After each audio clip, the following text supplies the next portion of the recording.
என் பிள்ளைக்கு கல்யாணம் ஆகி புதுசா மர்மமா வந்துட்டா வீட்டுக்கு. இனி சம்பள பணத்தை வாங்கி அவட்ட தான் கையில கொடுக்க சொல்லணும். செல்லத்தர வந்துட்டியா மக்களே? ஆமாமா, இப்பதான் ஆபீஸ் முடிஞ்சு வரேன். என்ன பண்ணு? கிளம்பிட்டேங்க, போமா. சரிப்பா போவு. நாங்க 2 பேரும் வெளியே போயிட்டாரோம். சரி மர்மோல. நானே சொல்லணும்னு நினைச்சேன். அவனே அவன் பொண்டாட்டிட்டு சம்பள பணத்தை கொடுத்துட்டான் போல இருக்கு. சரி பாட்டு, நம்ம நல்ல மனசு புரிஞ்சுக்கிட யாருமே இல்ல. அவ்வளவுதான் சொல்லணும். 1 மணி நேரத்திற்கு பிறகு இந்தாங்க வாங்கிக்கங்க. இது என்னது மர்மோல? ஸ்வீட் உங்களுக்கு பிடிச்ச ஸ்வீட் எல்லாம் இருக்குதுல்ல. எனக்கு எதுக்கு மர்மோல இவ்வளவு ஸ்வீட் எல்லாம்? ஏமா, சின்ன பொண்ணு உனக்காக ஆசையா வாங்கிட்டு வந்தாமா, உனக்கு பிடிக்குமேன்னு பார்த்து வாங்கிட்டு வந்தா. வாங்கிக்கமா. இந்தாங்க இதையும் வாங்கிக்கங்க. ஏமா, எங்க 2 பேரோட சம்பள பணமும் இதுல இருக்குமா, வாங்கிக்க.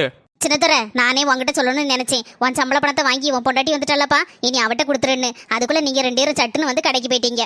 முத என் சம்பள பணத்தை உங்ககிட்ட கொடுக்கேன். அதை வெறுமனே கொடுக்க முடியாதுல, அதனாலதான் ஸ்வீட்ஸ் வாங்குறதுக்காக கடைக்கு போன 2 பேரும். சே, நான் தான் தப்பா புரிஞ்சுக்கிட்டேன். மர்மோல, இனி நீ வந்துட்ட. நீனே குடும்பத்தை பாத்துக்க மர்மோல, நீனே சம்பள பணத்தை வச்சுக்க.